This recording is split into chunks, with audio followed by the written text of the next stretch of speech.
Welcome to the UGO podcast. Oh, Travis, I am so tired. Yeah, I imagine. Comic-Con. Those of you who don't know, I did Fantastic Fest. I went to Comic-Con. Oh, my goodness. But the woe is me. Fantastic Fest 1 week, and then had a kind of a week off, and then New York Comic-Con was the next week. And it was very fun. Got to do a lot of cool things, met a lot of cool people, and I recorded with some of them. We'll have a little bit of those later in the show. Just up front, I wanted to say thank you to That's My Entertainment for letting me tag along and do some coverage for them, and really just helping out our Pod Against Evil, our sister podcast, and Angie specifically. Thanks, Angie. She probably doesn't listen to this, but still great experience, great learning experience for me. But who is me? Why, it's me, Nick, the Merc with a mic, and my fellow unapologist, Travis, the god of the pod himself. Oh, so Travis, I have so many stories from Comic-Con. Do you know? Yes, I got to see so many cool things. I got to see the stand panel. I was there for... That's what you went for, and right. Mainly.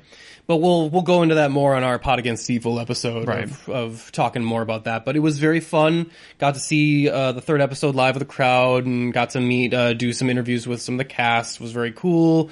Met Dana Gould, John C. McGinley for a minute again, and then Janet, of course, is always a friend of the pod. Talked with her a little bit. I actually I went and got a picture with her with our new Pod Against Evil mascot and got an autograph on my divorced female sheriff shirt from the show. And that I ran into a weird thing when I was in the line, because I think it's going to be weird, and I don't know if this is going to sound conceited or not, but we'll go for it. It's weird because me and Janet are kind of at least acquaintances, if not friends now. Yeah, you've talked multiple times. Yeah, so when I'm in the line with a bunch of people, and I'm in the line, and they have the people there like, oh, what do you want? What's your name? Do you want her to sign? And it's like, I kind of don't want to go like, well, I just want to talk to her for a minute, like, because I was like, I don't know how to say that, like, I guess I kind of want to say that, like, oh no, I know her or something. Like, it's easier than just saying I do a podcast and I need to talk to her about this thing real quick for a social media thing. And it's weird because also Janet she seemed sad to go because I was just chatting with her like a little bit, and I didn't, because there was people behind me. Right, you're in a line. And I'm in line, and I couldn't help but thinking, I'm like, well, I'm going to talk to her again later for recordings for the podcast. These people only get to talk to her now. Yeah, they get the brief minute. So I should really I want to get the picture and just kind of get out of here. And Janet was like, "Oh, I'm sorry we didn't get to talk that much." And I was trying to go like, "No, it's cool." And well, it's probably a break for her too, because I don't imagine how long she had been sitting there. Sure. Well, I mean, she's always interacting with the people, and I mean, she's real good at it. So that improv and stuff, she's got a great rapport with her fans. So it was kind of like, it was awkward because I was like, it's interesting, the midpoint of like that. I'm like, I'm still kind of a fan, but yet we have a rapport, and like it was awkward kind of just doing the fan thing of like feeling weird like, about, hey, I've talked to you before, but I'm here strictly just to be a fan. Yeah, like it's kind of now like those lines have blurred a little bit. Also, like, I didn't want to pay for like a bunch of signatures or anything like that too, because I know, like, I'm pretty sure she can still do. I'm pretty sure on her website she has a PO box where you can send stuff in for her to sign. Yeah. So, and I mean, I didn't want to like advertise that's like, oh, do you want like because they had a Sheriff Miller badge there too, and it's like for $10, and I'm like, maybe I'll just ask her for one of those later or something and see if. No offense, Comic-Con, but I know most of this money isn't going to Janet. No, Janet already got paid, right? To be there, yeah. Like, that's it. If anything, it'll like, it affects, I think, just her bringing in people, like whether or not they invite her back next year. But they're like, she's the voice of Korra. She'll do cons for the rest. She could never work a day in her life. Honestly. Yeah, you know what's cool about when you get to that, like, because I saw the woman, she's Marilyn or Mary Elizabeth something, the play is what's her name, Julie on Cowboy Bebop, okay, and a bunch of other stuff, and she was there, and I haven't seen her in a while, but it's like, gosh, she can probably just sit back and just do this whenever she wants, whenever she needs the money. Steve Blum is always there. Steve Blum will never have to, like, no matter what happens to Steve Blum, he can always be at a con and make money that way, which I think is cool because,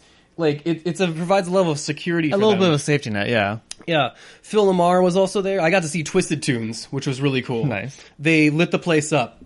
Like, literally, there was a fire in the back.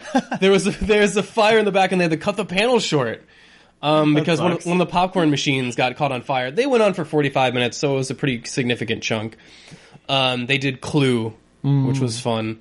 Janet was also on there, and I love how every time Janet is on Twisted Tunes, they always, like, give her, like, the weirdest stuff because she doesn't exactly, like, we know her as Cora, but she doesn't do a whole lot of voice work. She does some other stuff. So they gave her, like, Arnold Schwarzenegger and some other stuff she's trying to get through. Like, she gave her Homer Simpson, and she was a great sport about it. But Phil Lamar was there bringing back Obama as Mrs. White, which was funny.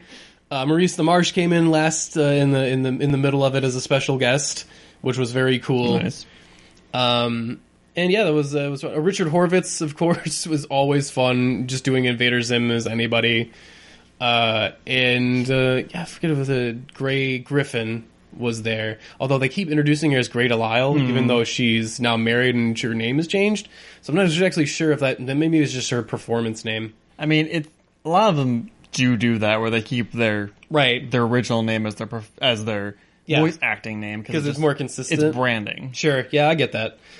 What else did I see? I got to talk with the cast of Gotham. It was really cool. You can check out my interviews over there at That's My Entertainment. It was really cool to meet with them too. I got to see Sean Pertwee, and he was like, "Oh, hi mate, how you doing?" And I was like, "Oh, he called me mate." It's so funny because if you go back on this podcast and go back 2 years, I'm sure you will find me talking shit about Gotham. Oh yeah, you will. And now I'm like fanboying out meeting these cast and crew because it has like legitimately become one of my favorite shows ever. I got compliments on the shirt from all the cast too. Of like, I got a Straight Outta Compton t-shirt, but it was Straight Outta Gotham, which was great. Now just wait. How do you feel about the new Superman show? The Krypton? Yeah, that one. Krypton is bullshit. Here, I'll just say it now so that way it can be good and I can go back on my word later. Let's do it. I don't mind eating crow. Talk to the Titans cast, which was interesting. A bunch of lovely people probably making what still looks like a show that is not my thing. Yeah. But I don't know. We'll see. I mean, I've heard earlier reviews of it are not awful. Sure. So. And they said that what they're aiming for are they're aiming for the Netflix Marvel's model. Like that's the brand we're trying to hit with that show. Oh, so having a couple of really good seasons and then nothing else after that? I almost made that joke, but I felt like it would be inappropriate. Like, oh, poor Marvel Netflix. It's like, hopefully you make some adjustments to that model. But yeah, the show floor was huge. Like, obviously it was the biggest con I've ever been to. Just the size of it, the scope of like trying to like walking across the convention center was a like 20-minute experience. I find ACEN exhausting, so I can only imagine what Comic-Con would be like. Yeah, and then of course you got to worry about dance parties breaking out into one of the hallways and impeding your thing. That's actually not that abnormal. Man, fuck that Disney, like some Mickey Mouse DJ they had like just dancing everywhere. Like, come on. People trying to get places. Finish your cha-cha slide later. They had like what I thought were like food trucks outside because they had a big Rick and Morty truck that was just Rick's face, which was really interesting. But it was actually a Rick and Morty merch truck. Yeah. And then they had American Gods Cafe, but there was no food there. You just got your picture taken or whatever. And I was actually mad. I was like, I'm hungry, motherfucker. False advertising. The thing I missed was that there's a big fork there for the good place. I wanted to get a picture next to it. Like, but again, you have to think about Comic-Con is just there's lines for absolutely everything, right? Rather than some of the smaller cons we've been at where, you know, some of the smaller cons we've been at, like shutting down at 7 o'clock is a foreign concept. They keep things running all night so that there's always stuff to do. Right. And Comic-Con, they shut down at like 7 o'clock, and then there's some panels that go to 8 and 9, and that's it. Wow. And it sucks because there is no time to do like half of the stuff like there. Like if you want to hit the show floor or panels or stuff like that, you got to really plan out your shit. You basically have to find what things you're interested in and go for those things. And then wait in line for them. Yeah. Let's see. Also, the Archer thing. I got to see a preview of the Archer new season space stuff. They're bringing back phrasing apparently, only now it's space phrasing. Space phrasing. Which is great. Pam is a rock monster that gets a boner at some point that she can smell. You can smell it. Okay. Yeah, like they were going into crazy detail about like some of the weird stuff in this season, and I think Aisha Tyler was like, "Oh, so you know a rock monster boner is obviously called a stoner." But I think my favorite part about that panel was actually none of the panelists of like, because, you know, it was John Benjamin was there, Aisha Tyler, Stanley Yates, Chris Parnell, Pam Grier, and I think the woman that plays Mallory, escaping me, Rest Development. I don't know. But you know what the best part was? The fucking sign language interpreter. Okay. That was on because I was next to it because I got snuck in as one of the press things, so I got to sit in by the side, got to stand next to Aisha Tyler before she went on stage, and she was chuckling at her own show that she never saw before, which is interesting. But I got to see in front there was people with a hearing disability or you know or deaf or at least hard of hearing, so they had a sign language interpreter there, and that was hilarious because I got to see. Never have I seen someone have to hand signal the word boner so much. Boner, dick fart. It was like apparently boner is a sideways hand motion like this, like you're jerking off said boner. Yeah, that's boner. And I know that, like, you know how, like, you got that from context. Oh, sure. Yeah. You know how, like, when they say enough stuff in, like, even if you're watching something in a foreign language, but they say it enough times, you just know what that means. Like, when I was watching Narcos, I know blood is trabajo, and I know lead is plomo. Because they use those words so much. I know I could do it. I can't sign anything else, but I can sign boner to you. Well, there you go. I know exactly what that looks like. I'm sure that'll come in handy. And then fart is like this.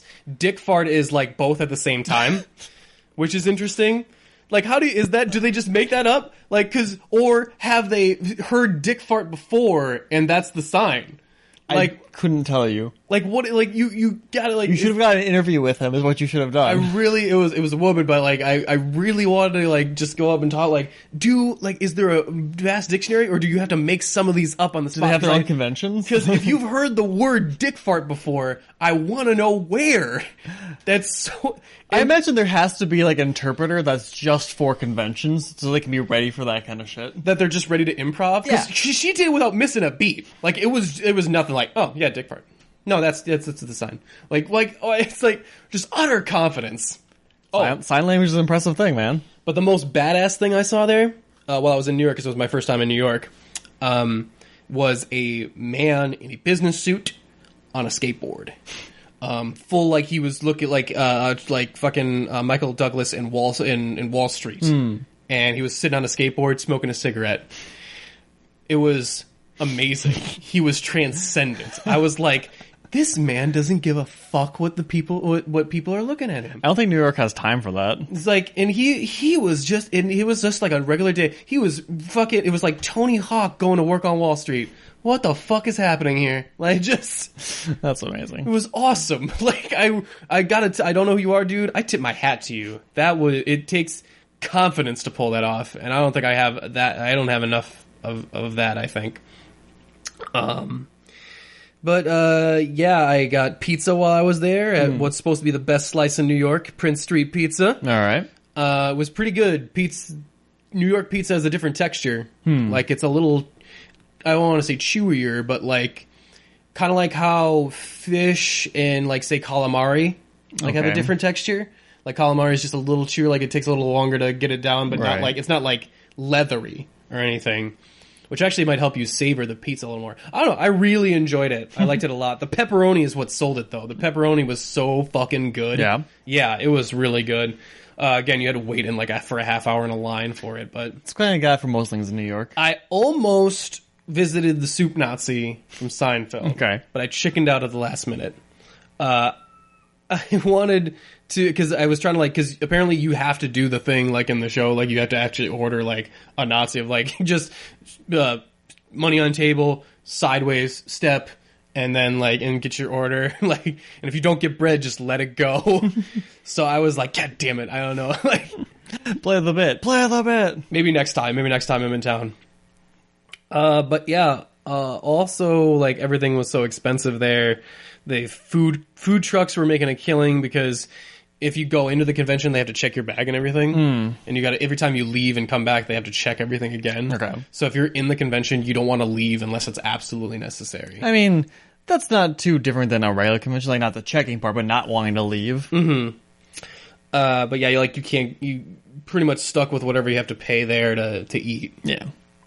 Trying to remember anything else very significant before we get into the interviews here, but other than that, it was pretty fun. Learned a lot. It was interesting experiences. The booths were cool. They had a bunch of Dragon Ball Z stuff there for the new Broly movie. They had life-size statues of Vegeta and Goku there. You could actually take your picture in the martial arts tournament. They had a rig. They had it rigged, looked up that looked like the martial arts tournament from the show. Nice. I think it was the traditional Dragon Ball rather than Dragon Ball Z. I don't know. It's been a long time since I watched it, but it had the archways, which I think were different. Yeah, I think I saw the Critical Role people for a minute. I didn't stay for that one for super long because I didn't want to get spoiled on it. Mm-hmm. Yeah, because you're still so far behind. But they were cool. So that's the thing I'm most disappointed in is I didn't get to go see the live show. I was on Thursday. Man, they had a really funny thing in front of their panel. They had this little video in front of their panel, which was a kind of since it was a Q&A, it was Talks Machina. They just they have a thing of it was an airport parody of hello, welcome to our panel. And but he's got what do you call it, a flight, a captain suit on. Okay. And he's please do not smoke during the panel. And it's got very pregnant Laura Bailey just smoking up a cigar. And they have what was it, Trevor, what was it? Laura's husband. I forget. Travis. Travis. Literally my name. Yeah, right. I was just Trevor's not right. They had Travis in a flight, a female flight attendant's outfit, which was that's amazing. He just I forget who was the flight attendant, but he just looked at him nope, not apologizing for that one. That's just funny. And it's also, please keep your questions relevant to the panel. If you are fans of Overwatch, want to ask Matt what time it is, and then just has Matt going, Well, the man has PTSD with that. Well, too bad. It's too bad because it's not high noon, even if it is. And there was just kind of this great passive aggressive of we get these questions all the time. Don't be dicks. Mm-hmm. And I didn't stay for too long, but it seemed like people were getting were pretty good with their questions. The Archer people did not have that. The questions were terrible. Well, I think that's the thing about the Critical Role is that it is more of it's something they do for fun. It is a show, but it's still kind of their thing that they can have a bit more freedom. Yeah. That it's Geek and Sundry too. Yeah. Rather than anything else. Well, I saw a woman when we got up there hey, I was here back 3 years ago when it was just you guys in the middle of the lobby with anyone gathered around. And it was yeah, what a difference 3 years makes. Yeah. But the Archer questions were awful. It was just a bunch of people. One woman came up with something for them to sign. Could you please sign this? I hope this is not intrusive or anything. Not intrusive. And it's it kind of is, but she made this big compendium of Archer prints or whatever. It was something self-made rather than just say a DVD or something. Right. So it was a little more understandable, but still yeah, what the fuck? It's in the middle of a Q&A. And a lot of people were especially later in, like, oh, well, I was going to ask this one thing, but someone else already asked it. And it got to the point of, like, to the one guy, he was like, well, I was going to ask this, but then someone asked this. And then I was going to ask this, but then someone else took that question. And then I was going to ask that. He got to the third one, and someone in the back, who is my fucking hero, said, get to it, which was awesome, because that guy sucked. It was, and I know you get up there, you want to, and if you have a question and you're in the line and then suddenly someone takes it and you might like need time to think it over, just bite the bullet and go back in the line. Yeah. Like, especially if someone just asked your question and they were right in front of you, suck it up, go to the back of the line. And if they don't get to you, don't get to you, because that guy, like, we were all like, and then of course the cast, they start making fun of him too. And you don't want to. Like, you don't want to be like, because that feeling you get of like, oh, I think everyone hated me, like, everyone hated my question. Yeah, that's true. We all did. It wasn't in your mind. We all hated you in that moment. We don't know who you are, but we remember you. Especially, like, I think if any other show, you would not want to do that on something like Archer. No, they would like, you don't want to fuck up there. They will savage you, and that's what they did, because they were like, this question is boring, so we're gonna rip this guy apart and so just keep it moving and keep it funny. And, you're taking up time from the other people that want to ask questions. That have questions. Yeah. But I hate Q&As anyway, because that's all, like, it's a mixed bag. When you get a good Q&A, it actually is good. Like the Talks Machina people. Like, that was pretty cool, of like getting some in-depth questions like that. But like most of the time you will get those people that are like, what's your favorite this? Or like, hey, what do you think your character and this character will get along if like your two characters they play? And it's like, just, like, I don't know. Like, it was pretty painful to watch some of those. Yeah, hard to think of a question that's not boring that hasn't been done already. Well, I mean, and that was I was experiencing doing the video stuff, was that, like, trying to keep questions short, but trying to keep them interesting. And I was like, well, I need at least 2 sentences. I need a setup sentence and then a question sentence. Can I get that? And it was hard to, like, otherwise I'm just asking. But, like, that was a whole learning experience for me too, of trying to do that, because like I make fun of the fact that, like, you can podcast without pants on, but, like, literally I don't have to do anything on the podcast when I'm interviewing someone via Skype. I can really do it just without pants. Yeah. Like, I don't have to worry about anything. Like, I don't have to worry about blocking. I don't have to worry about lighting. I don't have to worry about fucking whoever it was that was just moving pallets in the back during an interview. Like, you should if you can watch mine with Carmen, what's her name? That plays Selena Kyle on Gotham. Okay. We're both jumping in the middle of the interview because there's this huge, loud noise. It sounds like gunshots, like right behind us, of someone moving pallets or something. Like, and I was like, God damn it! And she was like, I'm so sorry, I got distracted. What was your question again? And I'm like, I don't fucking remember it. I can't concentrate with this fucking banging going on. Yeah. And it's like, ugh. But podcasting is a much more controlled environment. Yeah. But anyway, I think we've rambled along long enough. We're going to get to some of our interviews with some of the people I met there. I didn't get a super ton of them because I was much more focused on That's My E's coverage, since they were the ones that flew me out there, or no, I say put me up while I was there. And so I wanted to make sure that I got most of their stuff done. So I pretty much did my own thing Sunday and Saturday to try and get some of those in. So yeah, we'll get to those real quick. We will get back to you right after this musical break. This is Nick here at New York Comic Con, and I am here with Adam Walenta. Adam, you are the creator of one of my new favorite sounding comics, Punk Taco. Punk Taco, that's right. I love the name. What is the book about? Punk Taco is an all-ages graphic novel series that I created with my son. It's about an alien taco who rocks out across the universe with his band of misfits. Along the way, they get into trouble, they make some friends, they help save the universe. He's kind of an action hero, punk rock star who has a lot of empathy and compassion for other beings throughout the universe. And whenever he runs into bullies or tyrants, he can't resist, getting involved and putting a stop to it. That's amazing. I love the chivalrousness of it. I love your son's drawings in the beginning and the ending books. Real nice sketching. He also helped you write it. What were some of his contributions, I'm wondering?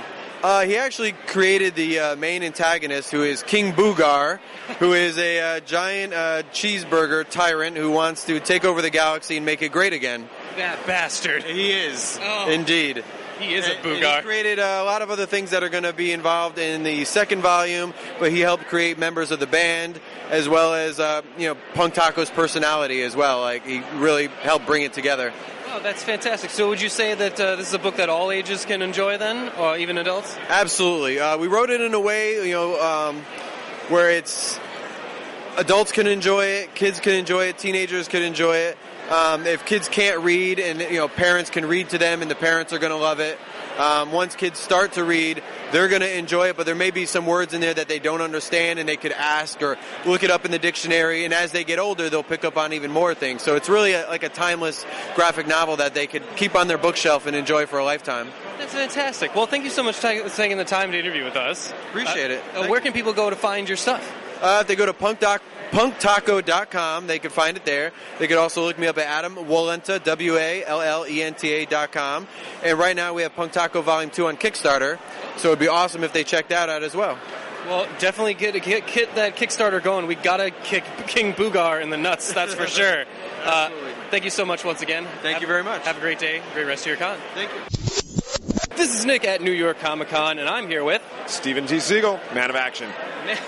A man of action. I am as well, but of a different sort. I'm concerned about your comic book here. It is very scary, the cover of it, Camp Midnight. I was wondering if you could tell us a little bit of what the book is about. I'd happily tell you about it. I hope it's not too scary because it's for kids who are like 7 to 12 years old. I'm kind of a baby, so I'm scared very easily. Well, the cover is a young girl tormented by a giant red claw out in the forest, but that's because it's a camp story, obviously, Camp Midnight. Right. And it's about Sky, who is the only human kid who winds up at a camp for monster kids, and then she's got to decide if she's going to try to pass as a monster, which would be inauthentic, or out herself as a human, which might be dangerous. Okay. So instead she just becomes kind of a terror, and the monster kids become afraid of her. Wow, I like that subversion. That's very interesting. So, would you say that this has been the most popular at the book here, at the booth here? Well, so Man of Action, we created Ben 10 and Big Hero 6, and we do a lot of cartoons. But most of my comics are not for kids at all. Like my new book is Get Naked, which is essays about getting naked all over the world and crazy shit that happens when you do. But a lot of the parents who come up with their kids, like this kid dressed as Ben 10, ask me what comics their kids can read, and I always go, none of them. So now I'm trying to make comics for kids like Camp Midnight. I see, you're trying to fill that niche. That's a good business adding it. I love you. I love you. That's absolutely. We have a Ben 10 coming up in mid-interview. Tells you. Well, we should definitely wrap this up so that you can get to these pictures with these kids, these excited kids. Excited kids. So would you say that Camp Midnight is a great read around the campfire for kids? Absolutely. It's 240 pages, and it's fun, moves quickly. It's drawn by Jason Katzenstein, who's a New Yorker cartoonist, also doing kids comics. And yeah, I think it's a great Halloween book or a great anytime book because it's really about trying to find out how to be yourself. And I think that's good at any time in your life. That's fantastic, and that's a really good message, too. Well, thank you so much for taking the time to interview with me. My pleasure. Would you like to tell people where they can find the comic and your stuff? Yeah, both Camp Midnight and Get Naked are published by Image Comics, so they're available at your local comic shop or Amazon.com. Great. Thank you so much. Thanks. Have a great day and great rest of your con. You too. This is Nick here at New York Comic Con, and I'm here with one Dylan Gray. Dylan, say hi. Hey, how's it going? Dylan, how is your Comic Con going so far? You know, I would like to say that I'm having a good time, but that would be a lie because I'm having a great time. Oh. I absolutely love this convention. It's my favorite one in the whole country. Really? Yes, not the whole world, but the whole country for sure. That's still good. Yes. Oh, what I love about it is how everything is separated. You know what I'm saying? You have the regular con floor, then you have the artist alley, and then you have the autograph area. Like, that's really cool because when you're in comics and you go to conventions, a lot of time people aren't there for comic books, you know what I'm saying? But in the artist alley at New York Comic Con, everyone walking around, those are comic book people. They're here because they want that sort of thing. Exactly. They want art, they want comics, they want to talk to creators, you know, and it's just a fun time. Well, speaking of things people want, you got a plethora of stuff here for fans to buy. I'm struck by Think Tank here. This looks really interesting. Yeah. I like the shirts that your main character is wearing during them. They're absolutely amazing, yeah. We actually sell the one that says SEAL Team Sexy on it. Oh, you do? Yeah, on our website, topcowstore.com. I might actually go get that because that's my favorite one. I like that my military complex is bigger than yours. That's my favorite. It's still good too. I like the overcompensation aspect of it. But let me tell you what it's about. Yeah. Imagine Tony Stark, but with more charisma and no money. Wow. He graduates college at a really young age, and he gets recruited by the Army to start designing weapons. Now, since he was so young, he didn't really understand what he was getting into, you know what I'm saying? He's making things that are killing people. So when he gets older, he gets hit with the realization that, wow, I'm basically a murderer. I want out. Unfortunately, they won't let him out. You know, he's in a contract with the government. He knows too much. He can't properly use air quotes. So I see. I was going to say that, audience, he is using heavy air quotes. I don't know if you can hear them, but they are pretty heavy. You might be able to hear them. Yeah, I try to do as much as possible. Yeah. But the cool part about this book, though, the thing that actually makes it worth reading, is everything that he makes in there. The invisibility suits, the mind-reading technology, the bullets that can go around obstacles and hit targets. It's all real stuff being used today. So it's not science fiction. It's fiction with science. Fiction? Oh, that's a great tagline. Yeah. I like that. Yeah, Matt Hawkins, who wrote it, he has a master's in physics. So he's all about real science and all of his kind of stuff. Yeah, that's fantastic. Would you say that's been the most popular of the booth, or what's been moving the most? Well, our biggest seller always is Sunstone. Okay. Sunstone is a romantic comedy about two girls, and, you know, they talk about things that are relatable. You know, like when you first start dating someone, you're trying to keep it cool, but in the back of your head, you're insecure, you have anxiety, you know, you're trying to meet the person, have them meet you, build trust. Also, these girls are into bondage, but that's a really small part of the story. Wait. Hold it back. I think we skipped over a certain part. What was this again? It's a lesbian bondage BDSM book. Oh. Yeah. Well, that's for all ages then. Oh, totally, yeah. No, it's very adult, but a podcaster once said this to me. I totally stole it from him. It is a beautiful romantic story hidden in smut. Oh. Like, you don't have to even be into bondage. You don't have to be a lesbian or anything like that. There's something for everyone in that book that makes it relatable, you know? Stepan Sej, who not only wrote it, he drew it and lettered it, is really good at character development, really good at making his characters real and relatable, you know? And to give you an idea how popular this book is, the entire thing has been put online for free before anything. His fans made him print it. Literally, they held a gun to his head, made him print it. Now, it's our biggest selling book in over a decade. I'll tell you what, I'm having a flashback right now. I've read this book. Yeah. Yes, I remember back during the campaign because it was free for a time, and I remember everyone campaigning to get it printed. I am so glad to hear that because this is a great story now that I think about it. Yeah, it's translated in over 20 languages worldwide. It's an international success, really big in Germany. Well, I mean, if it's big in Germany, if it's good enough for the Germans, it's good enough for me. Yeah, a German once told me, if French is the language of love, German is the language of sex. I don't know where that better place to end this interview than on German is the language of sex. Thank you so much for taking the time to interview with me. Would you like to tell the people where they can find you and your stuff online? Yes, you can find us on Amazon, Barnes & Noble, topcowstore.com, Comixology, any comic book store. Basically, if you can't find us, it's on you. Well, guys, I highly recommend it because this is some really interesting stuff they got here. Anyway, thank you so much for interviewing me. Have a great day. Great rest of your con. This is Nick at New York Comic Con, and I am here with Kwanzo Sajifo. Kwanzo, I'm interested to talk to you about your comic book. It's Black AF, I believe? Mm-hmm. That's it. Black AF, America's Sweetheart. I really like the premise of the comic here. Could you explain a little bit to the people what it's about? Sure. Well, America's Sweetheart is is a spin-off of the trilogy of books that we started with Black. Mm-hmm. And the premise of Black is what if only black people had superpowers? Right. And America's Sweetheart is just sort of like an interstitial story in the main trilogy. I kind of described them as like if Black was New Hope, this is like Rogue One. You know, just stories that are happening in between the big main titles and stuff. Oh, that's very interesting. Okay. So what does this story touch on specifically with regards to a female character? Yeah, so America's Sweetheart is about this young woman, Ellie Franklin, who's living with her adopted family in Helena, Montana. And she's the most powerful person on the planet. and thought up until the events of Black that she was the only one with superpowers. Okay. So when it becomes public knowledge that some Black people have superpowers, people freak out a bit.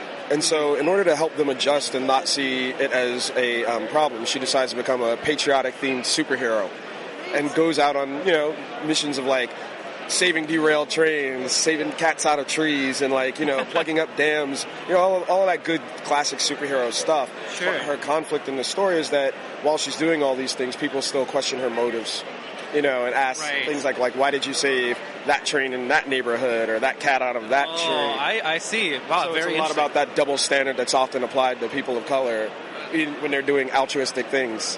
Yeah, very topical. I wonder if you'll have a supervillain call the police on just for doing nothing. Like, what was it? They all have such cute names that I now can't remember. Permit Patty. Yeah. That would be a great, like, D-list supervillain. What would you say is that your readers, what do they seem to connect with the most that you find? I think that it comes from a perspective of authenticity, and that it relates to, like, real experiences that Black people have, in the United States. A lot of, comic books will touch on topics or have, like, analogies or metaphors for these experiences that we have, but Black in the Black superpower universe that we're creating is, tethered in the real world, and things that are actually happening as opposed to, like, allegory.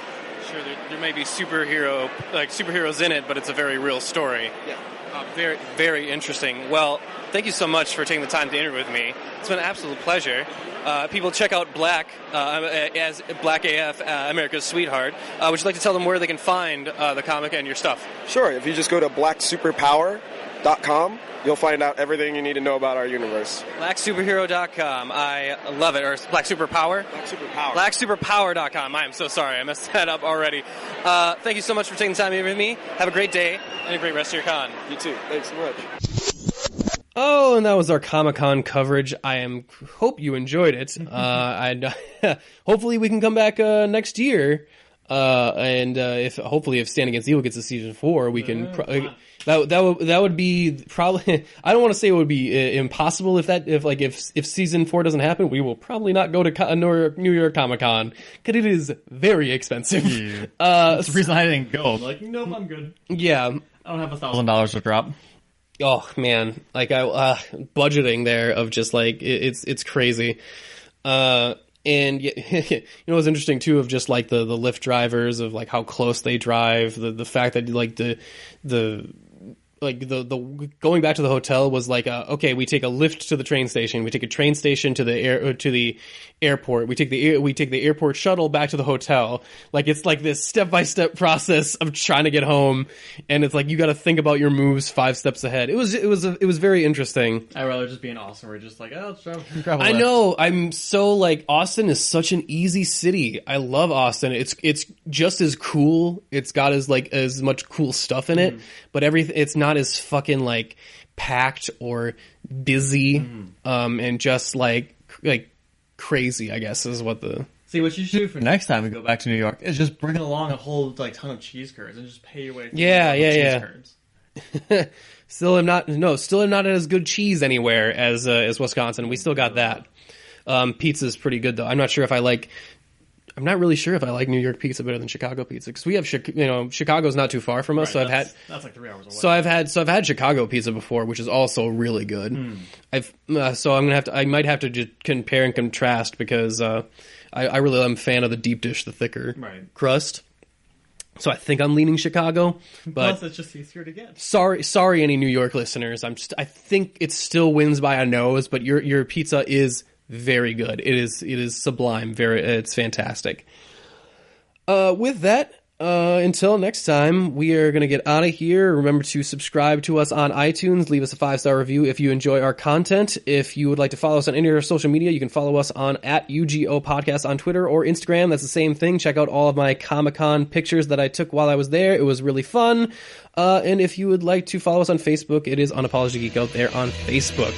And until next week, we are Unapologetic Geek Out, and we're out.